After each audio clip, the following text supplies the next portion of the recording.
Alexis Moncayo y Licenia Espinel comparten un diálogo con la invitada. En Punto Noticias hablamos de...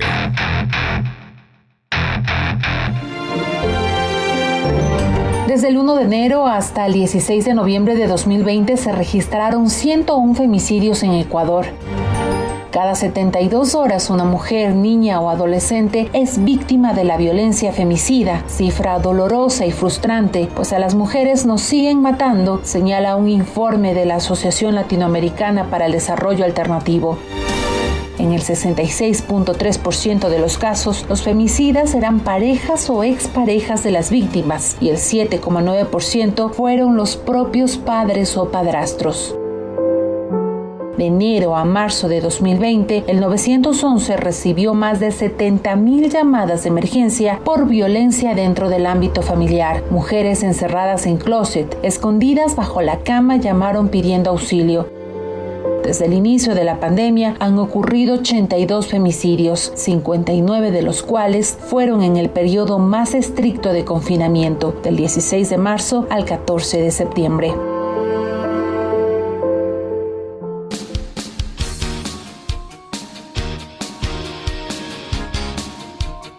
8 de la mañana con 39 minutos, 8 con 39 minutos, y después de escuchar esta escalofriante introducción, saludamos a Paola Maldonado, presidenta de la Fundación Aldea y responsable de la elaboración del mapa de femicidios desde el año 2017 como parte de la Alianza de Mapeo de los Femicidios en el Ecuador. ¿Cómo está, Paola? Buenos días, gracias por acompañarnos en Punto Noticias, primera emisión. Estamos con usted, Alexis Moncayo, y quien le habla, Licenia Espinel. Este panorama desolador coincide hoy con la conmemoración del Día de la Erradicación de la Violencia contra la Mujer, una tarea que parece muy lejana en nuestro país, que parece casi imposible, pues las cifras son de verdad espeluznantes. 101 femicidios en lo que va del año, 1.084 menores que han quedado en la orfandad, de lo que se conoce, porque no siempre tienen ustedes como organizaciones la capacidad de encontrar todos los casos, no todos los casos se denuncian y muchos otros no son interpretados como lo que realmente son, que son femicidios, asesinatos a mujeres por el hecho de ser mujeres. ¿Cómo está? Buenos días, bienvenida. Muy buenos días, Licenia, Alexis, muchas gracias por este espacio y efectivamente es un trabajo un esfuerzo de monitoreo, de mapeo que hacemos y que es doloroso, frustrante, indignante. Deberían ser estas las infografías de la vergüenza en el Ecuador, porque es inaudito que siga tan campante la impunidad y la violencia contra las mujeres y contra las niñas. De la investigación que hemos venido realizando y que decía sostenemos entre varias organizaciones con reportes que vienen directamente desde cada uno de los lugares donde van ocurriendo, desde todo el soporte que tiene la Red Nacional de Casas de Acogida para documentar estos casos, vemos que efectivamente el tema de la violencia no para, ¿no? Ya ustedes lo mencionaban, tenemos una cifra al año en lo que va del 2020 de 120 feminicidios, pero nos alerta muchísimo que solamente en noviembre, hasta el 16 de noviembre, hubo 11 casos. Eso quiere decir que cada día y medio existe un feminicidio, ocurre un feminicidio. Nos parece absolutamente dolorosa la cifra de que 6 de estas víctimas, ¿no es cierto?, de feminicidio eran menores de edad, eran menores de 5 años. Niñas que también, como ya se mencionó, murieron fruto del ejercicio de una violencia patriarcal por parte de los propios padres o padrastros, ¿no? Entonces, digamos, hay que romper ese mito de que el espacio seguro para las mujeres es el hogar, es la familia, que la familia hay que cuidarla tanto. En realidad estamos viviendo en contextos de confinamiento, se ha visto mucho más, que la familia es el lugar más inseguro, el hogar es el lugar más inseguro para la vida de las mujeres y las niñas. Los reportes que se miran de llamadas de pedido de auxilio a través del 911 nos demuestra eso, y que además quienes llamaban en algunos casos eran los propios niños y niñas que estaban evidenciando las condiciones de violencia a las cuales eran sometidas sus madres, ¿no? En estos casos. Entonces, nos llama muchísimo la atención, por ejemplo, que sigan siendo las cifras en valores, en números, digamos, a pesar de que reconocemos y en este ejercicio queremos honrar la memoria de todas aquellas mujeres que ya no están, pero es importante convertir esta información en datos que permitan demostrarle al Estado lo que está ocurriendo y la importancia de este fenómeno, porque necesitamos que se definan políticas públicas ya. Nos llama la atención, por ejemplo, que sigue siendo Pichincha, que sigue siendo Guayas, que sigue siendo Manabí, son las provincias donde más número de casos de feminicidios hay.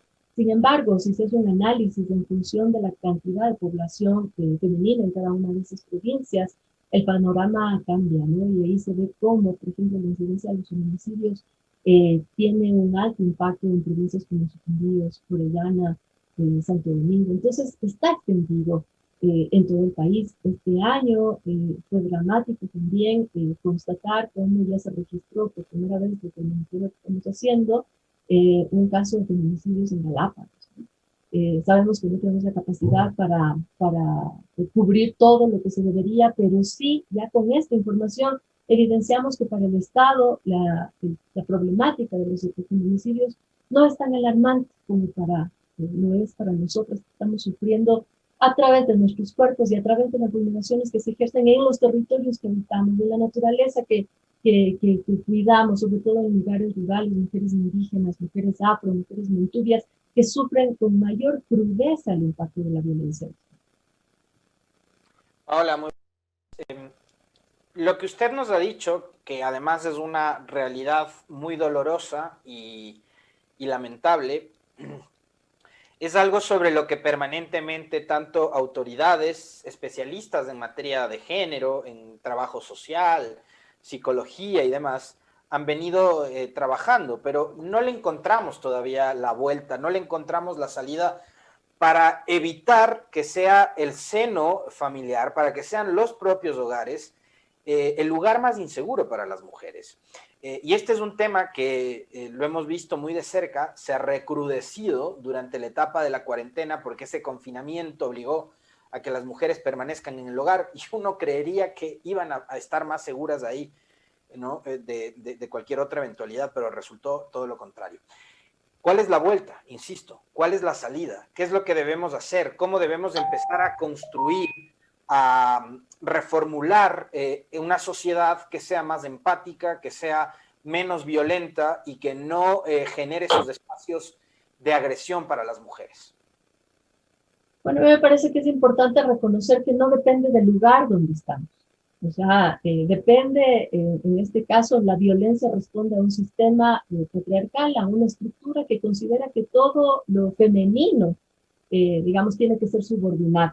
Estemos en la calle, a la madrugada, a plena luz del sol, estemos en nuestras casas, estemos con nuestras parejas, estemos con amigos, estemos con quien estemos, las mujeres somos consideradas como, y lo femenino es considerado como objeto de subordinación y como objeto de un ejercicio de relaciones de poder desiguales. Entonces, si no entendemos que esto no depende del lugar, ni del día, ni de qué ropa teníamos, ¿no es cierto? Si no entendemos eso, difícilmente vamos a terminar de entender el fenómeno de la violencia. Y violencias, además, que se van sumando en múltiples términos. Lo que estamos diciendo es que el feminicidio es la forma extrema de violencia contra las mujeres. Entonces, tanto desde la sociedad tenemos que reconocer que vivimos en esquemas violentos, en esquemas jerárquicos, que reproducimos estas relaciones desiguales, estas relaciones de subordinación, y eso es lo que hay que cambiar, ¿no? No somos sujetos de explotación, de apropiación, somos seres que tenemos derechos a ejercer nuestra autonomía, nuestra autodeterminación, nuestros derechos sexuales y reproductivos, tenemos derecho a construir nuestro plan de vida de manera autónoma, ¿no es cierto?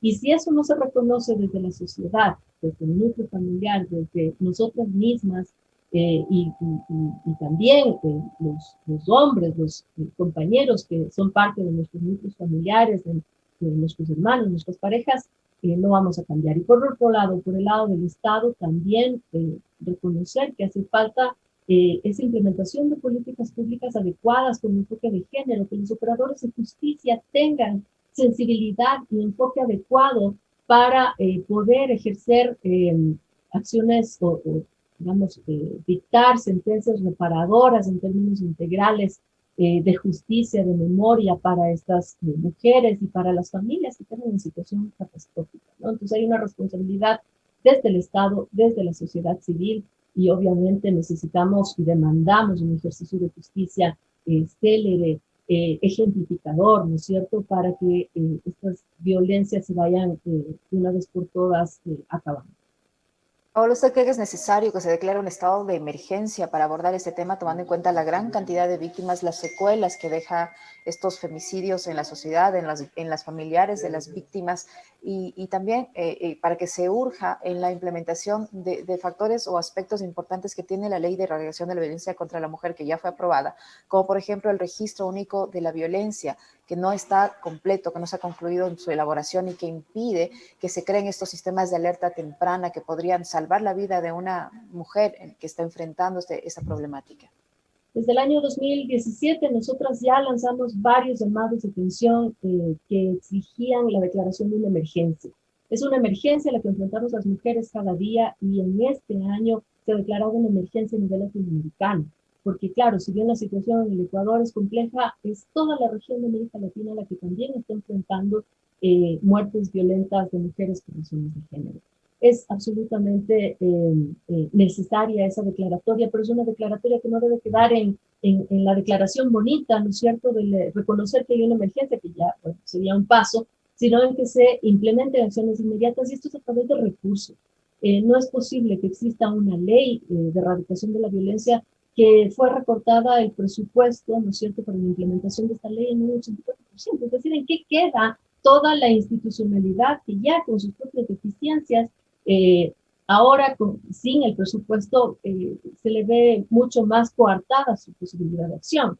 Entonces necesitamos efectivamente que se reconozca y que se garanticen los derechos sexuales y reproductivos de las mujeres, que se garantice unos procesos educativos para toda la sociedad que incluya el reconocimiento de toda la diversidad sexogenérica, de todas las, los derechos sexuales, reproductivos, los derechos de las mujeres, los derechos, en fin, humanos que nos atraviesan y que permitirían, por ejemplo, que además con información adecuada se puedan implementar políticas en cada uno de los territorios. A nosotros siempre nos llama la atención cómo, por ejemplo, las cifras desde la Fiscalía, desde la institucionalidad pública, siempre están por debajo de lo que logramos registrar las organizaciones de sociedad civil en por lo menos un 40 o un 50%.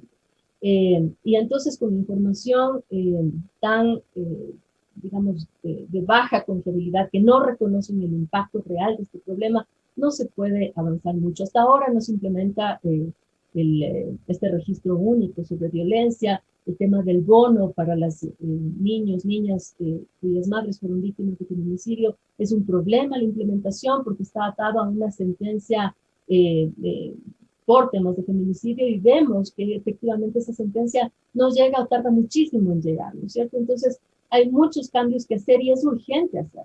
O sea, ahora hemos evidenciado en el contexto de la pandemia, por ejemplo, cómo ojalá, esta situación de violencia extrema está mucho más presente y mucho más sensible, y eso pueda conmover, y hacer un llamado de atención a las instituciones públicas para que se tomen medidas contundentes y claras. Ante la negativa del Estado central, Paola, de brindar los recursos necesarios para atender política pública que vaya en defensa de los derechos de las mujeres y que aporten para la erradicación y la eliminación de este tipo de violencia, ¿qué deberían hacer, por ejemplo, los gobiernos locales, que son, digamos, las instancias de gobierno más cercanas con la gente, ¿no? Las prefecturas, los municipios que están en territorio, que entienden la problemática, que ven mucho más de cerca a los vecinos, a los ciudadanos, al barrio? ¿Qué es lo que podrían hacer? ¿Qué se puede construir desde ahí también, desde los ciudadanos y cerca también a los gobiernos locales?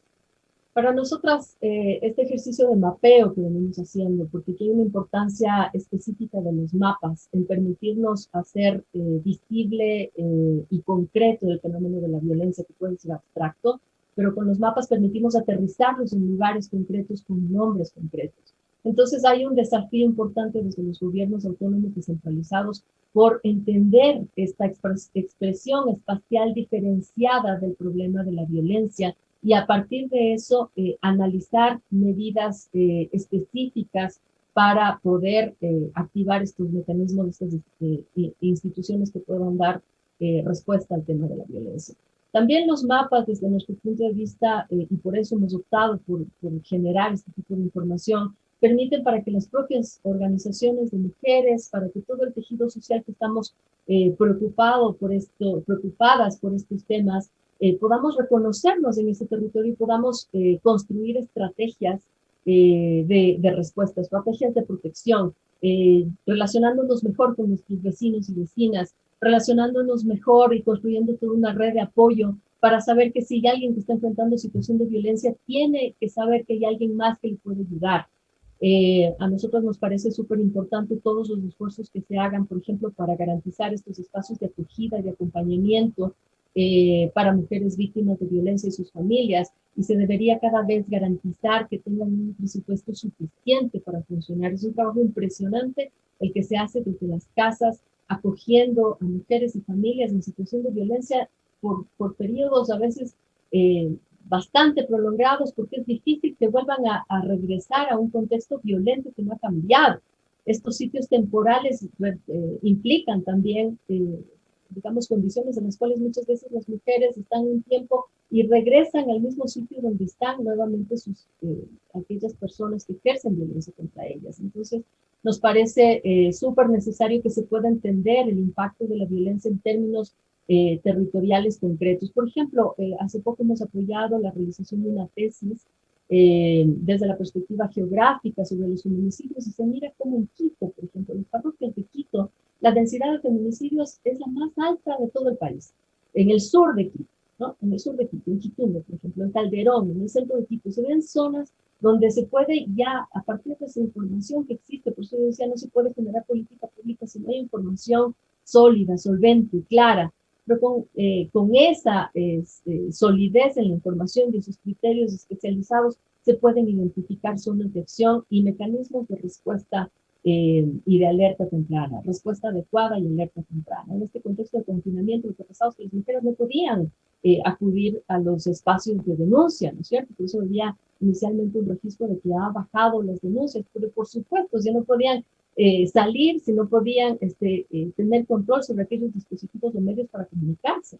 Entonces necesitamos pensar formas creativas, pero sobre todo formas creativas desde la institucionalidad pública para dar respuesta, pero también necesitamos garantizar un tejido social fuerte que esté alerta sobre aquellas situaciones que podamos identificar. No podemos quedarnos sin hacer nada, sin dar respuesta cuando vemos que a nuestra vecina le están gritando, que a los guaguas les están maltratando, que, o sea, esas cosas no podemos permitir porque si no, no vamos a salir de esto, si no reconocemos que como sociedad también tenemos un rol concreto.